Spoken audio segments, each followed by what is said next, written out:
বাসের ছাউনি যখন সরাইছে তখন দেখতেছে ওই কবরটার ভিতর সবে মাত্র কবর দিয়েছে, ওই কবরের ভিতর জান্নাতের মিশকের ঘ্রাণ বাইর হইতেছে।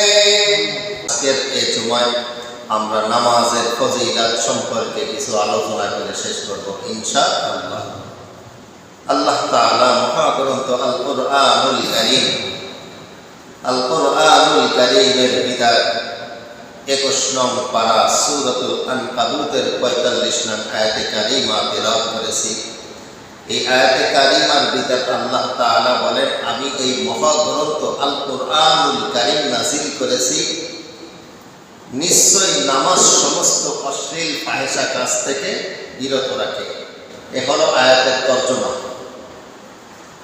অসংখ্য অগণিত হাদিস ভান্ডার থেকে যে হাদিসে পাঠ আমি আপনাদের সম্মুখে তেলাওয়াত করেছি, এ হাদিসে পাকের ভিতর বলে, যারা সুন্দরভাবে নামাজ আদায় করবে আল্লাহ তাআলা তাদেরকে 5টি পুরস্কারে পুরস্কৃত করবে।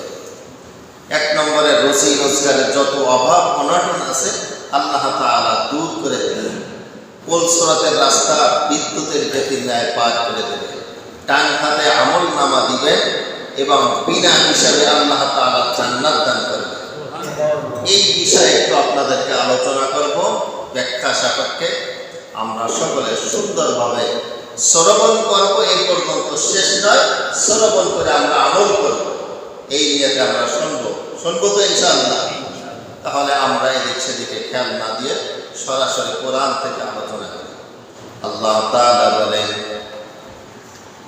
উতলু মা উহিয়া ইলাইকা মিনাল কিতাব ওয়া আকিমিস সালাত ইন্নাস সালাতা তানহা আনিল ফাহশাই ওয়াল মুনকার।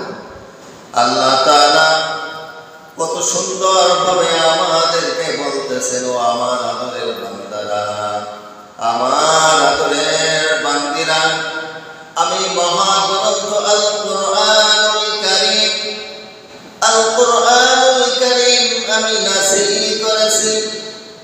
আল্লাহ তাআলা মহাগ্রন্থ আল কুরআনুল কারীম নাযিল করেছেন আমাকে আপনাকে সঠিক পথ দেখানোর জন্য।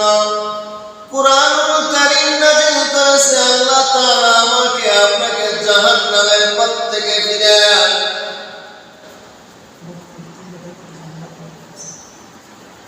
মহাগ্রন্থ আল কুরআনুল কারীম নাযিল করেছে আমাদের জন্য জাহান্নামের আগুন থেকে বাঁচার জন্য। আমরা বান্দারা কিভাবে জান্নাত পাবো, জাহান্নাম থেকে মুক্তি পাবো, এজন্য আল্লাহ তাআলা আমাদের মাঝে কুরআনুল কারীম নাযিল করেছেন। 114খানা কিতাবের ভিতর প্রাধান্য 4খানা কিতাব। এই 4খানা কিতাবের ভিতর 1 নম্বর যেটাকে ধরা হয়েছে লৌহে মাহফুজ থেকে দুনিয়ার আসমানে আমার আপনার নবীর পরে যে কিতাবটা নাযিল হয়েছে, এটা সাধারণ কোনো কিতাব না, এটা হলো আল্লাহর কোরআন। এই কুরআনুল কারীম নাযিল করেছে আমার আপনার মুক্তির জন্য, আমার আপনার জাহান্নামের আগুন থেকে বাঁচার জন্য। এই কুরআনুল কারীম যদি আমরা বুকে লাগাই, মুখে লাগাই, তারপরও সওয়াব দেবেন কে? আল্লাহ তাআলা। যদি কুরআনুল কারীম আমরা পড়তেও যদি না জানি, কুরআনুল কারীম যদিও না পড়ি, তারপর যদি কোরআনকে যদি আমরা ভক্তি করি, মহব্বত করি, বুকে লাগাই, মুখে লাগাই, তারপরও আল্লাহ তাআলা আমাকে আপনাকে সওয়াব দান করবে।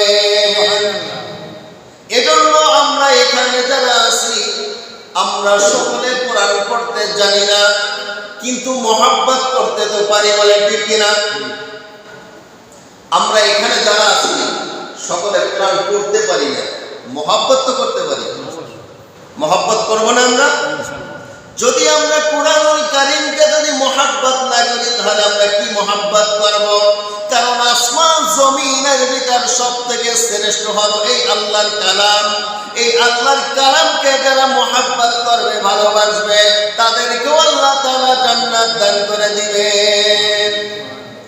অসংখ্য অগণিত ঘটনার ভিতর আছে একজন দিন মজুর, সে ক্ষেত খামারে কাজ করে, আল্লাহর কালাম পড়তে পারে না, আল্লাহর কালাম পড়তে পারে না। ওই ব্যক্তি তিনি যখন মৃত্যুবরণ করেছে, মৃত্যুবরণ করার পরে দেওবন্দের ভিতর জানাজা পড়ানোর মতো এরকম লোক নাই। এখন তো ঘাটে পথে হুজুর পাওয়া যায়, জানাজার নামাজ পড়ানোর জন্য অনেক মানুষ পাওয়া যায়। ওই সময় জানাজা পড়ানোর জন্য সকাল থেকে সন্ধ্যা পর্যন্ত দিন পার করে দিয়েছে, কোন হুজুর পাওয়া যায় না। কিভাবে জানাজার নামাজ পড়াইবে? সাধারণ যারা আছে এরা জানাজার দোয়াও জানে না যে কবরে রাখবে। এভাবে অপেক্ষার পর অপেক্ষা করতে করতে যখন দেখলো একজন বাইসাইকেল চলা এক ব্যক্তি আসতেছে, মাথায় টুপি, গায়ে জুব্বা, মুখে দাড়ি, সকলে মনে করছে ইনি হুজুর হবে। তখন সকলে বলতেছে, হুজুর আমরা সকাল থেকে পর্যন্ত অপেক্ষা করতেছি, আমরা জানাজার দোয়া আমরা জানি না, কবরে রাখার দোয়া জানি না, মাটি দেওয়ার দোয়া জানি না, অন্তত কমপক্ষে আপনি জানাজা পড়ায় কবরে একটু রেখে যান। হুজুর বলতেছে, আমার টাইম হয়ে গেছে, ক্লাসের টাইম হয়ে গেছে, আমি পারবো না। সকলে হুজুরের পায়ে যখন পড়ে গিয়েছে, সকলে পায়ে পড়ে যাওয়ার পরে হুজুর খুব তাড়াতাড়ি জানাজার নামাজ পড়ায় কবরের ভিতরে রেখেছে। কবরে রাখার পরে বাসার চাওয়ালি দিয়ে হুজুর চলে গেছে।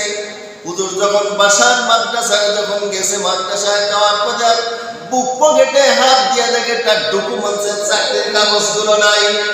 ওখান থেকে রিটার্ন আবার চলে এসেছে, গ্রামের ভিতরে আসে বলতেছে, আপনাদের আমি এত উপকার করেছি, আপনারা কি আমার উপকার করবেন না? বলতেছে, হুজুর কি হয়েছে আপনার? বলতেছে, আমার চাকরির ডকুমেন্টসের কাগজ বুক পকেটে ছিল, এই যে পড়ে গেছে, নিশ্চয়ই আমি যখন কবরে বুট হয়ে রাখছি ওই সময় কবরের ভিতরে পড়ে গেছে, আমার নিশ্চিত ওই কবরের ভিতরেই পড়ছে। সকলে বলতেছে, হুজুর আমাদের এত বড় উপকার করছে, এইটুকু উপকার চালে সরাইয়া হুজুরের কাগজটা আমরা বাহির করে দেবো, এই উপকার কি করবে না বলে? সকলে চিন্তা করলো, হুজুর যখন আমাদের এত বড় উপকার করছে, তা আমরা এর উপকার কেন করবো না? তখন সকলে চলে গেছে কবর খনন করার জন্য। কবর যখন খনন করা শুরু করে দিয়েছে, বাসের চাউনি যখন সরাইছে, তখন দেখতেছে ওই কবরটার ভিতর সবে মাত্র কবর দিয়েছে, ওই কবরের ভিতর জান্নাতের মিশকের ঘ্রাণ বাইর হইতেছে। সুবহানাল্লাহ বলেন না? সবে মাত্র কবরের ভিতর রাখছে, ওই কবরের ভিতর জান্নাতের ঘ্রাণ, মিশকের ঘ্রাণ পাওয়া যাইতেছে, এবং জান্নাতের যত ফল ফুল কবরের ভিতর পুরো বোঝাই ভরপুর হয়ে গেছে। এই অবস্থা দেখে হুজুর ওখান থেকে বাসের চাউলিশ সুন্দর করে দিয়ে বলতেছে, তোমরা চলো, এই ব্যক্তির বাড়ি কোথায়, এই ব্যক্তির ঘর কোথায়, এর থেকে দোয়া নিতে হবে, তার বাসায় যাইতে হবে। তখন বলতেছে, হুজুর এ তো সাধারণ একজন দিন মজুর, হাল চাষ করে খাইতো, ভালো কোনো আমল করতো না, কেন আপনি তার বাসায় যাইবেন? বলতেছে, এই ব্যক্তি যে আমল করেছে ওই আমলটা আমার করতে হবে। এই ব্যক্তি হইতে পারে দিন মজুর, হইতে পারে সাধারণ একজন হাল চাষি, হইতে পারে হাল চাষ করে খাইতে পারে, কিন্তু তার ভিতরে এমন একটা আমল তার ভিতর ছিল, যে আমলের দ্বারা আহকামুল হাকিমিন আল্লাহ খুশি হয়ে তার কবরটা জান্নাতের বাগিচায় পরিণত করে দিয়েছে। ও মুসলমান ভাইরা আমার, হুজুর যখন ওই ব্যক্তির বাসার ভিতর যে তার সন্তান দেখতেছে, সকলে কান্না করতেছে, হুজুরও কান্না করতেছে, বলতেছে, বাবা বাবা তোমার বাবা কি আমল করেছে? স্ত্রীকে বলতেছে, আপনার স্বামী কি আমল করেছে ওই আমলটা বলেন, ওই আমলটা আমারও করতে হবে। একজন হুজুর হয়ে তারপরে বলতেছে, আপনার স্বামী কি আমল করেছে, আপনার বাবা কি আমল করেছে, ওই আমলটা আমার করতে হবে। তখন স্ত্রী এবং সন্তান বলতেছে যে আমার স্বামীকে এরকম ভালো কোনো আমল করতো না, এরকম কোনো আমলও নাই, সে লেখাপড়াও জানে না, অশিক্ষিত মূর্খ মানুষ, লেখাপড়া কিছুই জানে না, সে আবার কি আমল করবে? বলতেছে, না, তার ভিতরে এমন কোন আমল আছে যে আমলের কারণে আল্লাহ তাআলা তার কবরের ভিতর জান্নাতের যত নাজ নিয়ামত গুলো আছে, সমস্ত নাজ নিয়ামত গুলো আহকামুল হাকিমিন আল্লাহ দান করেছে। তখন স্ত্রী চোখের পানি ছেড়ে বলতেছে, হুজুর আপনি যখন বারবার রিপিট করতেছেন, বারবার বলতেছেন, আমার স্বামী সেরকম কোনো আমল করতো না, কিন্তু আমাদের তাকের ভিতরে একটা বই আছে, স্ত্রীও জানতো না কি বই। বলতেছে ওই বইটা তখন আমি দেখতাম হাল চাষ করে বাসার ভিতরে এসে ওই আঙ্গুল ঘুরাইতো আর বলতো এ বিশ্বাস কালাম ভাই, এ বিশ্বাস কালাম ভাই, এটাই সত্য কালাম, এটাই সত্য কালাম, মানে এই বইটা আল্লাহর বই, এটাই সত্য। আর চোখ থেকে পানি ঝরাইতো। তখন হুজুর বলতো ওই বইটা আমাকে একটু এনে দাও। তখন বলতেছে আমাকে বলেছে বইটা বিনা ওযুতে ধরা যায় না। স্ত্রী ওযু করে যখন ওই বইটা এনে দিল, হুজুর দেখলো এ অন্য কিছু নয়, এটা হলো লাওহে মাহফুজে অবতীর্ণ আমার আপনার নবীর পরে যেই বইটা নাযিল হয়েছে, এটা হলো এই আহকামুল হাকিমিন আল্লাহর কোরআন। এই কোরআনুল কারীম ব্যক্তি পড়া জানতেন না, কোরআনুল কারীম পড়তে পারতেন না। কোরআনুল কারীমের প্রত্যেকটা অক্ষরের পর আঙ্গুল দিয়ে ঘুরাইতেন আর বলতেন এটাই সত্য কালাম, এটাই সত্য কালাম। এক আঙ্গুল ঘুরাইতে ঘুরাইতে প্রত্যেকটা অক্ষরের পর দাগ পড়ে গেছে, আর প্রত্যেকটা অক্ষরের পরে তার চোখের পানি লেগে আছে। ও মুসলমান ভাইরা আমার, ওই মূর্খ ব্যক্তি এই কোরআন পড়তে জানতো না, কিন্তু কোরআনকে ভালোবেসেছে। কোরআন যখন আঙ্গুল ঘোরানোর পরে গভীর রজনীতে বুকে লাগাইতো, মুখে লাগাইতো এবং বলতো আল্লাহ তোমার কালামুল্লাহ শরীফ আমি পড়তে পারি না, আমি কালামুল্লাহ পড়তে জানি না, কিন্তু মুহাব্বত করতে জানি, কোরআনকে ভালোবাসতে জানি। মুসলমান ভাইরা আমার, এই কোরআনুল কারীম মুহাব্বত করার কারণে যদি আল্লাহ তাআলা কবরটা জান্নাতের বাগিচায় পরিণত করে দিতে পারে, আর আমরা এখানে যারা আছি, আমরা যারা কোরআনুল কারীম পড়তে পারি, আল্লাহ কি আমাদেরকে এর থেকে উত্তম সাজা দিতে পারে কিনা বলেন? ইনশাআল্লাহ পারে। এই ক্ষমতা কি আল্লাহর আছে? এজন্য আমরা এখানে যারা আছি, এই লৌহে মাহফুজে আল্লাহ তাআলার কালাম, এই কালামুল্লাহ শরীফ আমরা সকলে তেলাওয়াত করব। এই কালামুল্লাহ শরীফের ভিতরে আল্লাহ তাআলা বলতেছেন যত সমস্যা আছে, সমস্যার সমাধান অন্য কোনো বই পুস্তকে পাওয়া যাবে না, কিন্তু কমপ্লিট পরিপূর্ণ সমাধান পাওয়া যাবে এই কোরআনের ভিতরে। এই জন্য আমরা যারা কোরআনুল কারীম মুহাব্বত করব, আপনারা দেখবেন একজন ব্যক্তি সকাল থেকে সন্ধ্যা পর্যন্ত যদি পেরেশানের ভিতর থাকে, পরীক্ষা করে দেখবেন আজকে মাগরিবের পরে 10 মিনিট আল্লাহর সাথে কথা বলবেন। কারণ যখন একজন বন্ধু যখন পেরেশান অস্থির ভিতর মনটা মলিন অবস্থায় থাকে, বেজার অবস্থায় থাকে, টেনশন যুক্ত থাকে, তখন বন্ধুর সাথে যখন দেখা হয়, বন্ধু বলে কি হয়েছে বন্ধু তোমার? বলে আমি অনেক চিন্তার ভিতর আছি। বলতেছে আমি তোমার কেমন বন্ধু হলাম? তোমার চিন্তার কথা, টেনশনের কথা আমার কাছে বলো, আমি তোমাকে সহযোগিতা করব। যখন বন্ধুর কাছে কষ্টের কথাগুলো যখন বলে, বলতে বলতে তার বুকটা হালকা হয়ে যায়। বলেন হয় কিনা? কষ্ট যখন পায় তখন বন্ধুর সাথে শেয়ার করলে এই কষ্টটা আস্তে আস্তে দূর হয়ে যায়। বলে ঠিক কিনা? তো আল্লাহ তাআলা বলেন তোমাদের ভিতর যত পেরেশানি, অস্থির, দুশ্চিন্তা হবে, বান্দা তুমি যখন গভীর রাতে আমার কালামুল্লাহ শরীফ পড়া মানে আমি আল্লাহ আমার সাথে কথা বলা। কিন্তু আমরা তো বুঝি না কোরআনুল কারীম তেলাওয়াত করা মানে আহকামুল হাকিমিন আল্লাহর সাথে কথা বলা। যারা আল্লাহর সাথে কথা বলবে তাদের কোনো টেনশন নাই। আল্লাহ বলেন লা খাউফুন আলাইহিম ওয়ালা হুম ইয়াহজানুন। আল্লাহ তাআলা বলেন যারা কোরআনুল কারীম পড়বে, মুহাব্বত করবে, ভালোবাসবে, তাদের কোনো টেনশন নাই, তাদের কোনো দুশ্চিন্তা নাই। সমস্ত টেনশন, দুশ্চিন্তা আল্লাহ তাআলা দূর করে দিবে। এজন্য 21 নং পারার ভিতর আনকাবুতের 45 নং আয়াত, 21 পারার প্রথম পৃষ্ঠার 1 নং লাইনে আল্লাহ তাআলা বলেন উতলু মা উহিয়া ইলাইকা মিনাল কিতাব। আমি এই কোরআনুল কারীম কিতাব নাযিল করেছি করতেছি বান্দা তোমার মুত্তাকির জন্য, বান্দা তোমাকে সঠিক পথ দেখানোর জন্য, বান্দা তোমাকে জাহান্নামের পথ থেকে বাঁচায় জান্নাতের পথ দেখানোর জন্য আমি আহকামুল হাকিমিন এই কোরআন নাযিল করেছি। আল্লাহ তাআলা বলেন উতলু মা উহিয়া ইলাইকা মিনাল কিতাব ওয়া আকিমিস সালাত। ও বান্দা এই কোরআনুল কারীম নাযিল করেছি তোমরা সুন্দরভাবে আকিমিস সালাত, তোমরা নামাজ আদায় করো। ইন্নাস সালাতা তানহা আনিল ফাহশাই ওয়াল মুনকার। নিশ্চয় এই নামাজে তোমাকে সর্বপ্রকার অশ্লীল ফাহিশার কাজ থেকে এই নামাজে তোমাকে বাধা দিবে, বিরত রাখবে।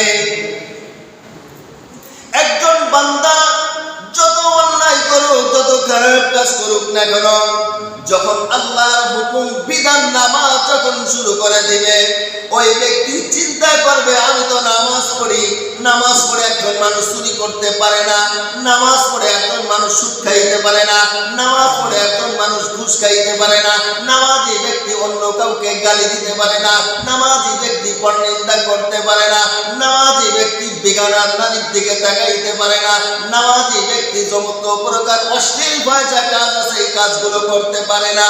কারণ এমন এক প্রভুর নামাজ আদায় করবে।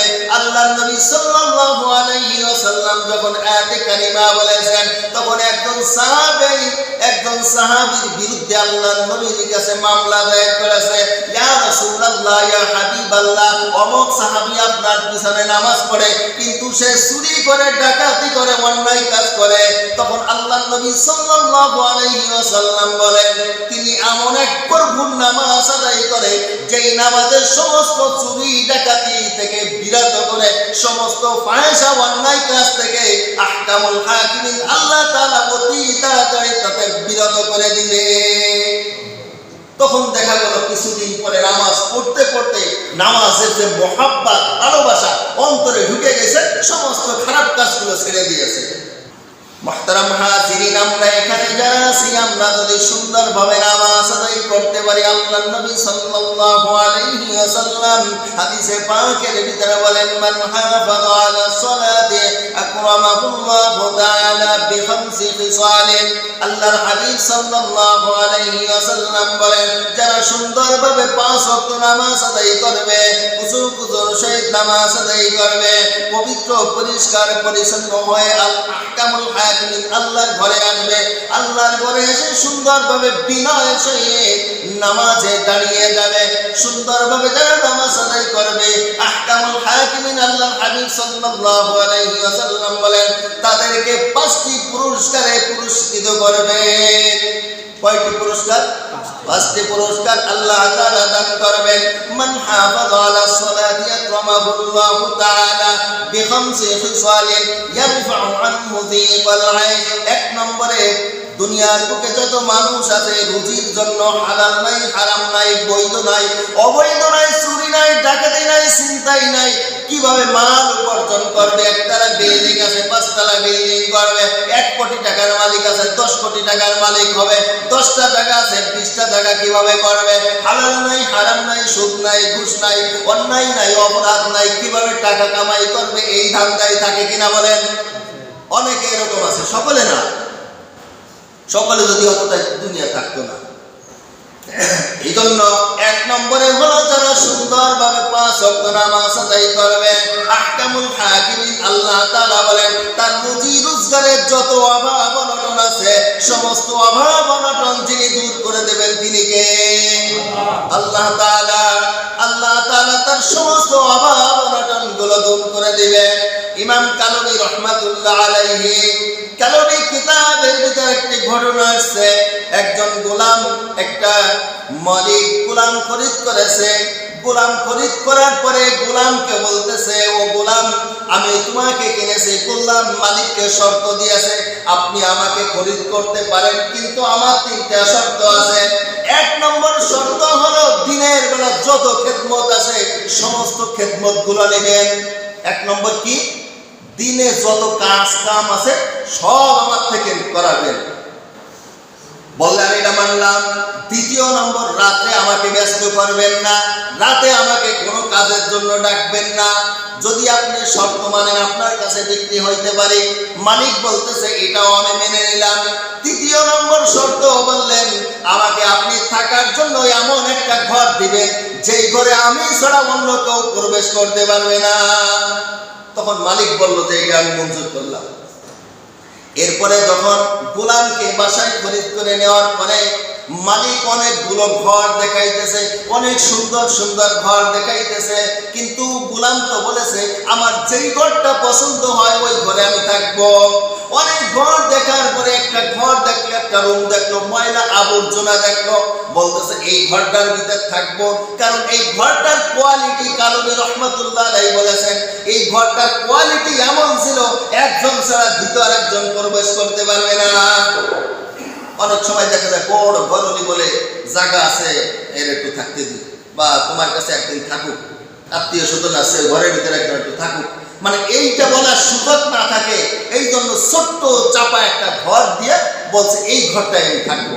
কিন্তু ঘরটা ছিল নোংরা ছিল। বলতেছে গোলাম তোমার এত দামি দামি ঘর দেখাইলাম, এই দামি ঘরগুলো বাদ দিয়ে তুমি এরকম ময়লাযুক্ত একটা ঘর নিয়েছো। বলতেছে আল্লাহ ইবাদতের দ্বারা আল্লাহ তাআলা ময়লা রাখবেন না, ইবাদতের দ্বারা আল্লাহ তাআলা ফুলের বাগিচা করে দিবেন। এই কথা বলার পরে বলতেছে ঠিক আছে তাহলে তুমি থাকো। তখন গোলাম থাকতেছে ঘরের ভিতরে। মালিক চিন্তা করতেছে সবে মাত্র গোলামটা আনলাম, তো এই গোলামটা কি করে একটু রাতে দেখি। তো এই বাদশাহ তিনি মদের আসর করে, মদ পান করে বন্ধু বান্ধব যারা আছে সকলে যখন বিদায় নিয়েছে, ওই মালিক তিনি গভীর রজনীতে চিন্তা করতেছে সবে মাত্র গোলাম আনলাম, একটু খবর নিয়ে দেখি যে গোলামটা কি করে। এরপরে যখন গোলামের কক্ষে যখন গেছে, গোলামের কক্ষে যাওয়ার পরে এমন আশ্চর্য ঘটনা দেখলেন, কিন্তু মালিক ওখানে দাঁড়িয়ে আছে। তিনি এক কদম সামনেও যায় না, পিছনেও যায় না, ডানেও তাকায় না, বামেও তাকায় না, নিচের দিকে তাকায় না, উপর দিকেও তাকায় না, ওই গোলামের কক্ষের দিকে এক নজরে তাকিয়ে আছে। গোলাম সিজদায় পড়ে গেছে, গোলাম সিজদায় পড়ে গেছে। মালিক দেখতেছে গোলাম সিজদার ভিতরে পড়া, কিন্তু আসমান থেকে দেখতেছে একটা আলো, যেই বাসার ভিতর কোনো আলো ছিল না, কোনো বাতি ছিল না। আসমান থেকে এমন সুন্দর একটা আলো ছাদের থেকে দ্বিখণ্ডিত হয়ে ছাদটা দুই ভাগ হয়ে আছে। এই দ্বিখণ্ডিত অবস্থায় ওই গোলামের কক্ষের ভিতরে এমন একটা আলো এসেছে, এমন একটা জ্যোতি এসেছে, যেই আলো দুনিয়ার বুকে কোনো এমন কোটিপতি আছে, কোনো কোটিপতি আবিষ্কার করতে পারেন নাই। এমন সুন্দর একটা আলো বাতি এসে রুমটা পুরো আলোকিত হয়ে গিয়েছে, এবং জান্নাতের যত মিশকের ঘিরান আছে সমস্ত ঘিরান রুমটার ভিতরে আলোকিত হয়ে গেছে। মুসলমান ভাইরা আমার, এরপরে ওই মালিক যখন তাকিয়ে আছে আর গোলাম সিজদায় পড়ে আল্লাহর কাছে বলতেছে আল্লাহ আমি তো গরিব মানুষ, আমার অর্থ নাই, টাকা নাই, পয়সা নাই, আমি তো একজন গোলাম, আর একজনের গোলামি করে আমারও দুনিয়ার একজন মুনিব আছে, তার খেদমত করা লাগে। যদি তার খেদমত করা না লাগতো দিন রাত 24 ঘন্টা আল্লাহ তোমার খেদমতে আমি নিয়োজিত থাকতাম। এই দেখতে দেখতে মালিক যখন এমনকি ইলা তুলুইল ফজর পর্যন্ত হয়ে গেল, ফজরের আযান যখন দিল তখন মালিক ওখান থেকে চলে আসলেন। গোলাম ফজরের নামাজ শেষ করলেন, মালিক কক্ষে যে বলতেছে তুমি আমার কাছে আসো, তুমি আমার কাছে এসো। তখন বলতেছে তুমি আজকের রাত্রে কি করেছো, তুমি আজকের রাত্রে যে আহাজারি করেছো, রুনাজারি করেছো, তুমি আমাকে মাফ করে দাও, আমি তো বুঝতে পারি নাই, আমি একজন মালিক হয়ে আসল মালিককে চিনলাম না, আর তুমি গোলাম হয়ে মালিককে চিনেছো। মুসলমান ভাইরা রে আমার, আমরা এখানে আছি, আমরা এখানে যারা আছি অনেক মানুষ আছে, হাজার হাজার কোটি টাকার মালিক আছে, কিন্তু আল্লাহকে চেনে না, আর একজন দিন মজুর আল্লাহকে চিনে ফেলেছে। বলেন এরকম আছে কিনা? এই জন্য আল্লাহর নৈকট্য হওয়ার জন্য কোটি টাকার প্রয়োজন নাই, ধনী হওয়ার প্রয়োজন নাই, 10 তলা বাড়ির মালিক হওয়ার প্রয়োজন নাই, একতলা বিল্ডিং এর মালিক হওয়ার প্রয়োজন নাই। মালিক হওয়ার জন্য আল্লাহর সাথে সুসম্পর্ক করতে হবে, সুন্দরভাবে 5 ওয়াক্ত নামাজ আদায় করতে হবে। যারা সুন্দরভাবে 5 ওয়াক্ত নামাজ আদায় করবে তারাই আল্লাহর নৈকট্য, আল্লাহর বন্ধু হবে।